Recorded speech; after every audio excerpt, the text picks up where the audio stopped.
Assalamualaikum warahmatullahi wabarakatuh. Alhamdulillahirabbil alamin wassalatu wassalamu ala Rasulillah wa ala alihi wa ashabihi ajmain.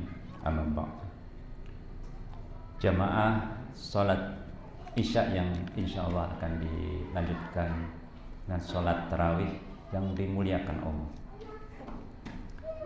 Pertama-tama mari kita panjatkan puja dan puji dan syukur kepada Allah Subhanahu wa taala yang telah banyak sekali memberi kita kenikmatan, nikmat iman dan Islam, dan juga memberi kita kesempatan sehingga kita bisa menikmati bulan Ramadan hingga sampai insyaallah sampai akhir pada tahun ini. Alhamdulillahirabbil alamin. Salawat dan salam semoga selalu tercurahkan kepada junjungan kita baginda Nabiullah Muhammad sallallahu alaihi wasallam yang akan kita selalu nantikan syafaatnya di hari kiamat nanti. Beliau yang telah memberikan banyak sekali contoh-contoh dan tauladan kepada kita dan juga menyampaikan pesan-pesan dari Allah Subhanahu wa taala untuk kita jalankan, untuk menjadi pedoman bagi kita sehingga kita bisa kembali kepada Allah dengan husnul khatimah. Amin, amin. Bapak, Ibu dan saudara-saudara sekalian, pada awal bulan ya kita selalu didengarkan dengan perintah menjalankan puasa, di mana pada kesempatan itu selalu didengungkan bahwa yang dipanggil adalah orang-orang yang beriman atau yang mengaku beriman. Ya. Apa ganjarannya kalau kita melakukan ibadah itu? Ya. Sebetulnya secara umum bahwa ganjaran untuk orang-orang yang bertakwa, ya, itu adalah tujuan dari kita berpuasa untuk menjadi orang yang bertakwa.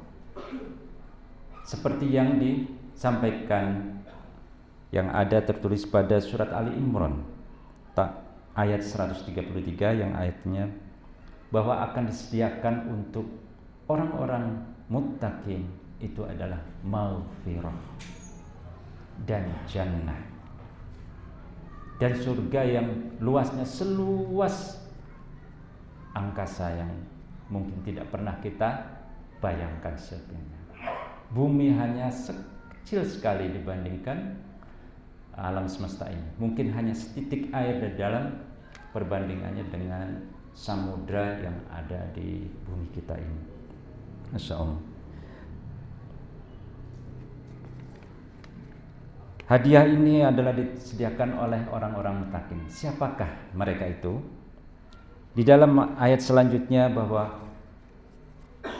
yang berhak untuk hadiah itu, untuk maghfirah dan jannah, pertama adalah orang yang suka menafkahkan sebagian hartanya di jalan Allah.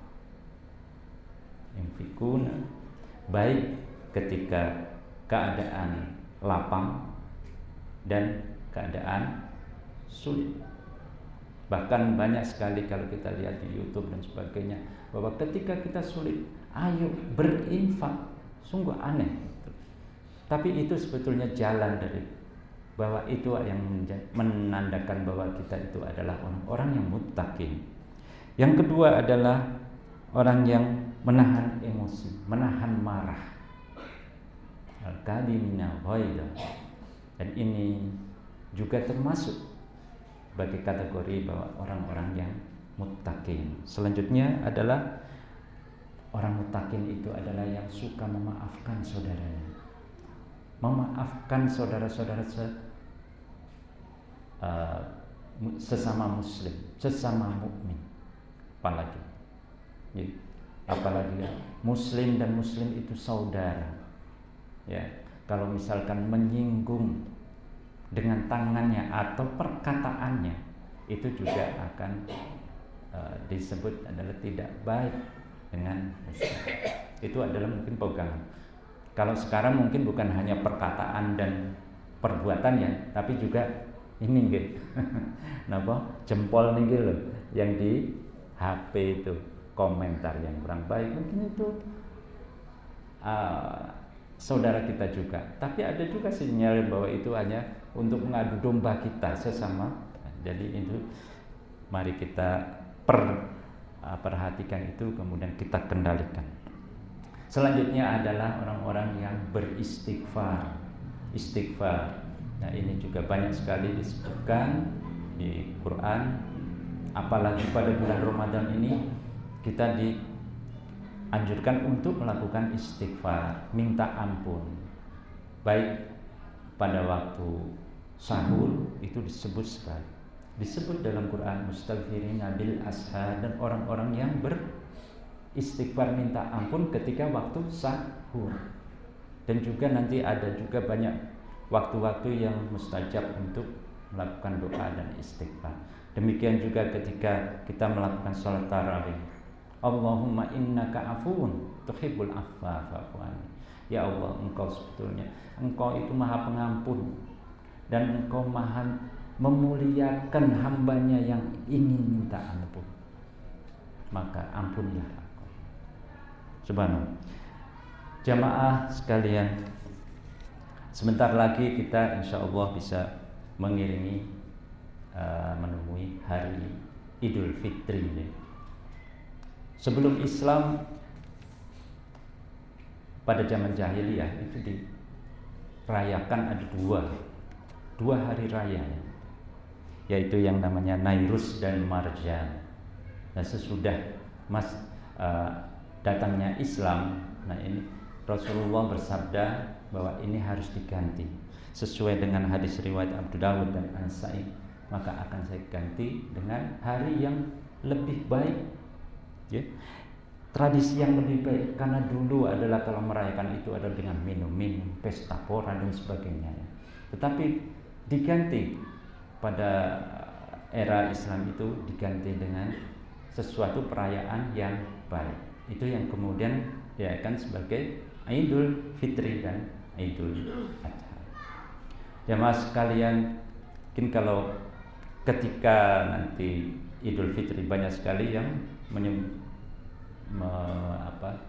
saling memberikan selamat hari raya Idul Fitri, minal aidin wal faizin. Nah, ini kadang-kadang kalau minal aidin wal faizin itu agak terpotong deh, kan? Kalau misalkan yang tahu bahasa Arab itu minal aidin, dan dari orang yang kembali, dan jadi sebetulnya masih ada Allahumma ja'alna, ya Allah jadikanlah kami minal aidin, dari orang-orang yang kembali apa? Kembali fitrah. Dan wal faizin, dan orang-orang yang menang. Jadi semoga kita itu pada hari Idul Fitri, guys, itu adalah orang-orang yang kembali, ya. Ini banyak juga disampaikan dari Idul Fitri. Kenapa kok namanya Fitri? Ada yang menyampaikan bahwa itu berasal dari kata iftar, hingga itu adalah pada waktu itu adalah hari ketika kita kembali boleh makan, tidak berpuasa, ya. Jadi itu secara, tapi ada juga yang bilang bahwa itu fitrah, itu adalah nature, atau menjadi alami, menjadi apa ya, sifat asal, kembali seperti sifat asal ketika kita dilahirkan, sehingga suci istilahnya. Sehingga Idul Fitri adalah kita menjadi suci kembali. Waj'alna minal aidin wal faizin, dan semoga kita termasuk menjadi orang-orang yang menang dalam pertempuran. Sebetulnya pertempuran adalah peperangan melawan diri kita sendiri. Jamaah salat Isya dan nanti salat tarawih yang dimuliakan Allah, salat perayaan hari Idul Fitri itu juga diwarnai dengan kegiatan sosial, ya. Kita selalu diiringi dengan istilahnya saling bermaaf-maafan. Kalau misalkan dari Jawa itu mungkin ada istilahnya ngaku kupat ya. Jadi orang Jawa itu sebetulnya bermain dengan simbol-simbol dengan makanan, apa benda-benda dan sebagainya, dan itu sebetulnya seperti kalau kupat itu adalah ngaku lepat ya kalau misalkan. Tapi ada juga yang bilang laku papat. Laku papat niku nopo?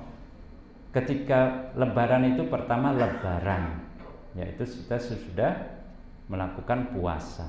Kemudian luberan, yaitu kita melakukan apa? Zakat, sehingga kebahagiaan kita ketika pada waktu itu bisa meluber kepada sesama yang lain. Yang ketiga adalah leburan, yaitu kita melebur sama-sama melebur dosa kita ya. Kalau misalkan seperti di pom bensin ya, sama kembali 00 nggih. Nah, yaitu kita saling melebur kesalahan kita, sehingga ada juga filosofi lepet ya, menawi silap napa silap kang rapet. Jadi kalau ada kesalahan kita simpan secara rapat. Kemudian yang keempat, lagi-lagi empat adalah labur. Kalau misalkan yang sebut-sebut tahu ya kalau labur. Namun labur dilabur pakai kapur. Jadi dulu itu catnya cuma ada putih yaitu dilabur itu. Labur itu artinya jadi dengan dicat itu dengan cat putih itu menandakan bahwa kita suci kembali ya, suci kembali untuk beraktivitas kembali. Sehingga pada dasarnya Islam itu mengajarkan bahwa tiap saat kita harus menyucikan diri ya, menyucikan diri dengan sholat ya, dengan zakat, dengan puasa dan sebagainya. Tujuannya apa? Agar kita ketika pulang kepada Allah itu dalam keadaan suci kembali. Jamaah sekalian, yang terakhir bahwa ada ulama yang berwasiat, laisa aidu liman labisal jadid wa innamal aidu liman taqwahu yazid. Tidaklah hari Aid itu untuk hanya memakai baju baru yang menandakan bahwa kita itu mulai dengan yang baru. Akan tetapi hari Id itu adalah untuk orang-orang yang takwanya bertambah. Insya Allah kita semuanya ini menjadi orang yang bertakwa, dan takwa kita semakin bertambah dibandingkan pada awal Ramadan, dan selalu meningkatkan ketakwaan, selalu melebur apa yang dosa-dosa kita dan sebagainya. Demikian yang bisa saya sampaikan. Nasrun minallahi wa fathun qarib wa basyiril mu'minin wal 'afwu minkum. Wassalamualaikum warahmatullahi wabarakatuh.